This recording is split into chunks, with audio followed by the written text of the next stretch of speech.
এটা সবথেকে বেশি প্রবলেমটা দেখা যাচ্ছে কি আজকে বিয়ে হওয়ার পর যখনই 1 বছর পার করে যায়, মানে 12 মাস পার হয়ে যাওয়ার পর, তখন নাকি যখন প্রেগনেন্ট যদি নেই, তার বাড়ির লোক বলুন বা আশেপাশে আত্মীয়স্বজন বলুন, তারা সবাই কিন্তু একটা অন্য চোখে দেখতে চালু করে দেয় সেই ওমেনকেই, যাকে আজকে আমরা সেলিব্রেট করছি ওমেন ডে বলে, ঠিক না? মানছি আজকে ওমেনরা অনেকটা এগিয়ে গেছে, অনেকটা অ্যাডভান্স এখন। মানে আগে যেটা বলতেন কি, এখন বাইক যদি আমাদের বাইক যদি চালায়, তো একটা মহিলা যদি বাইক চালায় তো প্রাউড ফিল করতাম।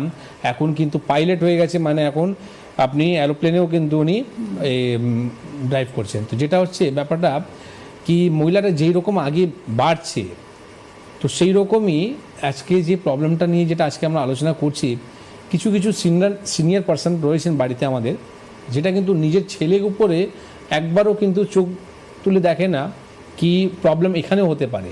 তো আজকে যে আমাদের প্রবলেম এই সাবজেক্টটা আছে ইনফার্টিলিটি মানে হচ্ছে আপনার বাচ্চা হচ্ছে না।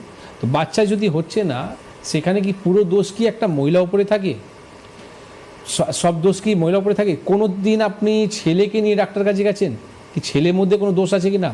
ইনফার্টিলিটি সমস্যার মধ্যে অবশ্যই যেই রকম মহিলাদের সমস্যা হতে পারে, ঠিক ওই রকম কিন্তু ছেলেদের মধ্যেও সমস্যা হতে পারে।